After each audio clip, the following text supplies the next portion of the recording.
Hello friends, welcome to our channel. तो friends, आज की इस वीडियो में हम बात करेंगे हमारी एनटीए यूजीसी नेट पेपर 1 जून 2020 से रिलेटेड जो मॉक टेस्ट सीरीज़ है उसके मॉक टेस्ट 50 के बारे में। और इस वीडियो में हम कवर करेंगे 10 एमसीक्यूज़ जो कि आपके एग्ज़ाम के पॉइंट ऑफ व्यू से काफ़ी हेल्पफुल रहेंगे।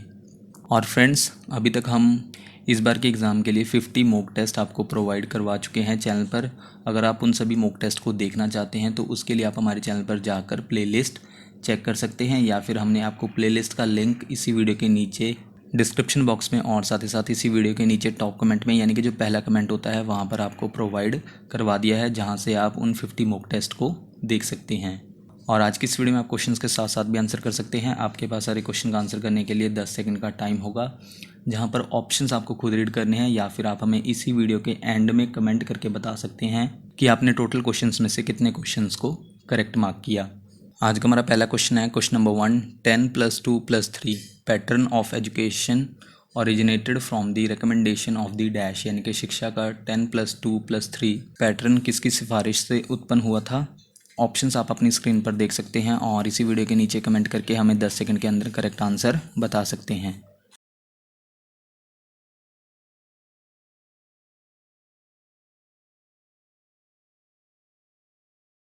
शिक्षा का 10 + 2 + 3 पैटर्न ये ओरिजिनेटेड हुआ था, यानी कि उत्पन्न हुआ था option B education commission of 1964 और 66 की रिकमेंडेशन से। एजुकेशन कमीशन ऑफ 1964 और 66 इसकी अध्यक्षता की गई थी दौलत सिंह कोठारी द्वारा। नेक्स्ट क्वेश्चन है question number 2, which policy focused on the objective of removing the disparities and equalising educational opportunities specially for women, scheduled caste and scheduled tribes, यानी कि किस नीति ने विषमताओं को दूर करने और विशेष रूप से महिलाओं, अनुसूचित जातियों और अनुसूचित जनजातियों के लिए शैक्षिक अवसरों को समान करने के उद्देश्य पर ध्यान केंद्रित किया।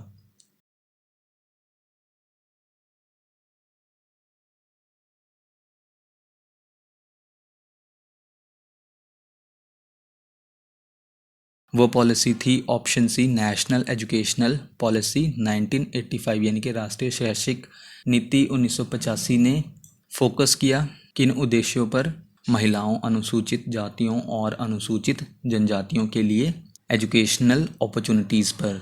और फ्रेंड्स, नेशनल एजुकेशनल पॉलिसी 1985 से हम कुछ पॉइंट्स और कवर कर लेते हैं, जैसे कि इस पॉलिसी के अंडर लॉन्च किया गया था ऑपरेशन ब्लैक बोर्ड, जो किसके लिए था, improve primary schools nation wide, यानी कि प्राथमिक स्कूलों को बेहतर बनाने के लिए ऑपरेशन ब्लैक बोर्ड का शुभारंभ किया गया था इस नीति के अंडर। नेक्स्ट पॉइंट में Indira Gandhi national open university स्थापित की गई थी, जिसे इन शॉर्ट इग्नू कहा जाता है। इसे स्थापित किया गया था 1985 में। नेक्स्ट पॉइंट है रूरल यूनिवर्सिटी मॉडल को अपनाया गया था, जो कि बेस था महात्मा गांधी जी की फिलॉसफी पर। ये बेस था, कौन सा मॉडल था, रूरल यूनिवर्सिटी मॉडल। और ये मॉडल किसके लिए था, रूरल इंडिया में, यानी कि ग्रामीण भारत में ज़मीनी स्तर पर इकोनॉमिक और सोशल डेवलपमेंट प्रमोट करना, यानी कि आर्थिक और सामाजिक विकास को बढ़ावा देना ग्रामीण भारत में ज़मीनी स्तर पर। ये कुछ इंपॉर्टेंट पॉइंट्स थे नेशनल एजुकेशनल पॉलिसी 1985 से रिलेटेड। नेक्स्ट क्वेश्चन है question number 3, which is an organisation that assesses and accredits higher education institutions in India, यानी कि वह कौन सा एक संगठन है जो भारत में उच्च शिक्षा संस्थानों का आकलन करता है और उन्हें मान्यता देता है।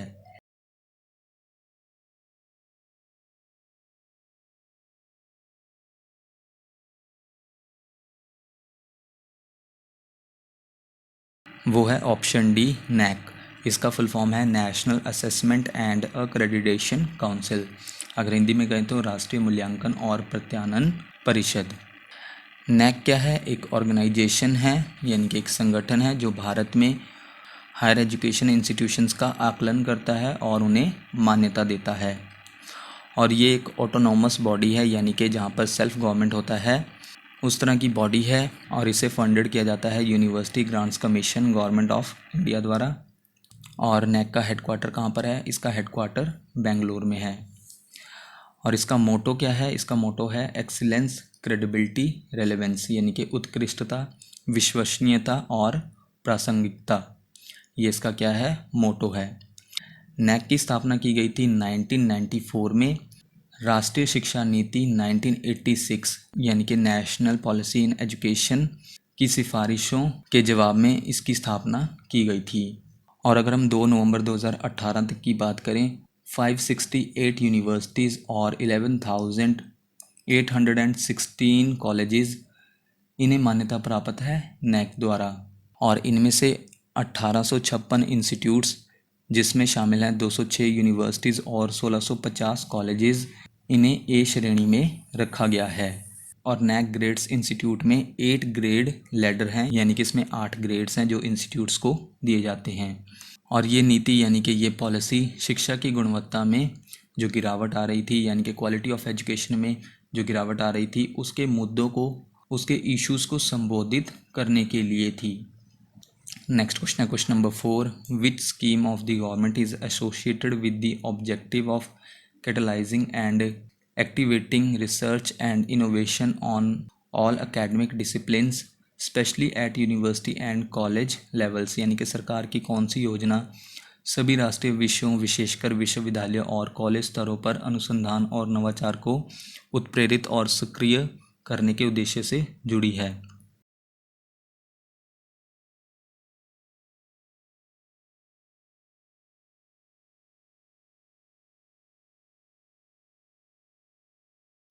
वो स्कीम है ऑप्शन सी, एनआरएफ। इसका फुल फॉर्म है नेशनल रिसर्च फाउंडेशन, यानी कि राष्ट्रीय अनुसंधान संस्थान। ये स्कीम किसके लिए है? यूनिवर्सिटी और कॉलेज लेवल्स पर रिसर्च एंड इनोवेशन को इनकरेज करने के लिए। और अगर हम बात करें तो भारत कई देशों से पीछे है शोधकर्ताओं यानी कि रिसर्चर्स, पेटेंट्स और पब्लिकेशंस यानी कि प्रकाशनों की संख्या में। दैट्स वाई एनआरएफ यानी कि नेशनल रिसर्च फाउंडेशन को स्थापित किया गया था, ताकि इन सब को इनकरेज किया जा सके। और इस प्लान के अकॉर्डिंग एनआरएफ में 4 प्रमुख डिविजन्स होंगे, यानी कि विभाग होंगे, जो होंगे साइंस, टेक्नोलॉजी, सोशल साइंसेज और आर्ट्स एंड ह्यूमैनिटीज़। और फ्रेंड्स, एनईपी यानी कि नेशनल एजुकेशन पॉलिसी ने चिंता व्यक्त की है कि इंडिया स्पेंड करता है 0.69% अपनी जीडीपी का, यानी कि ग्रॉस डोमेस्टिक प्रोडक्ट का, अगर हिंदी में कहें तो सकल घरेलू उत्पाद का, रिसर्च और इनोवेशन में यानी कि अनुसंधान और नवाचार में। वो कितना परसेंट है? 0.69%। अगर हम बाकी कंट्रीज से कंपेयर करें, यूएस करता है 2.8% अपनी जीडीपी का रिसर्च एंड इनोवेशन में, चाइना करता है 2.1%, इज़राइल करता है 4.3%। तो इस कंपेयर में इंडिया काफ़ी नीचे है इन कंट्रीज़ से, जहाँ पर रिसर्च एंड इनोवेशन में यानी कि अनुसंधान और नवाचार में काफ़ी कम खर्च किया जा रहा है। नेक्स्ट क्वेश्चन है question number 5, according to the 2011 census how many crore adults in India were non literate 15 years and above. यानी कि 2011 की जनगणना के अनुसार भारत में कुल कितने करोड़ वयस्क गैर साक्षर यानी कि 15 वर्ष और इससे अधिक थे।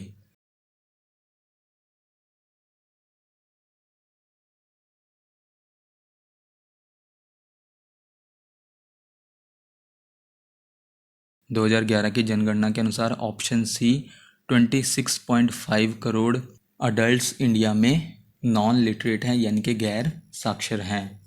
क्वेश्चन नंबर 6 है, under which section of UGC act 1956 deemed universities of India have been established. यानी कि यूजीसी अधिनियम 1956 की किस धारा के तहत भारत के डीम्ड विश्वविद्यालयों को स्थापित किया गया है।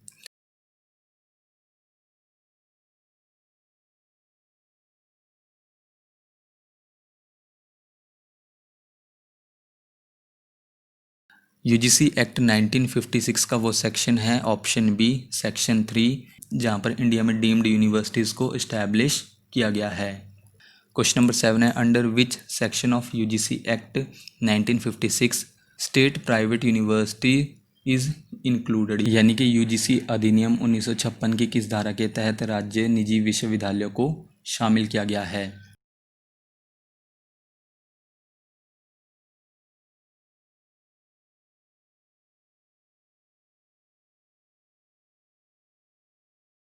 वो यूजीसी एक्ट 1956 का सेक्शन है ऑप्शन सी, सेक्शन 13 बी, जिसके अंडर स्टेट प्राइवेट यूनिवर्सिटीज़ को शामिल किया गया है। नेक्स्ट क्वेश्चन है question number 8, under which programme will the government constitute the national sports education board, यानी कि सरकार किस कार्यक्रम के तहत राष्ट्रीय खेल शिक्षा बोर्ड का गठन करेगी।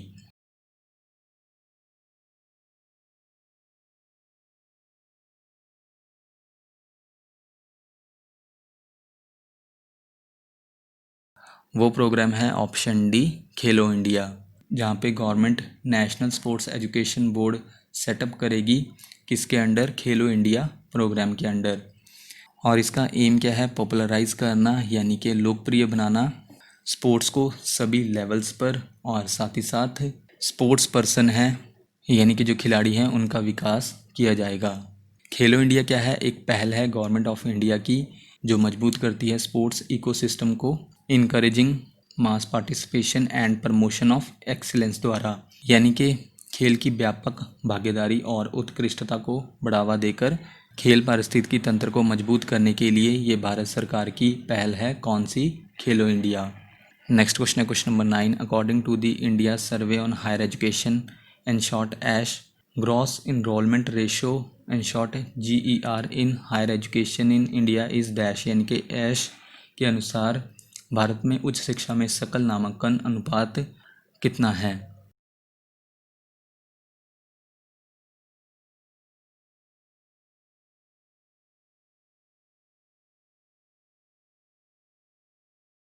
इंडिया में हायर एजुकेशन में ग्रोस इनरोलमेंट रेशो है according to the India survey on higher education, वो है ऑप्शन बी 26.3%। आज का हमारा लास्ट क्वेश्चन है question number 10, national testing agency in short NTA was established in dash, यानी कि NTA की स्थापना कब हुई थी।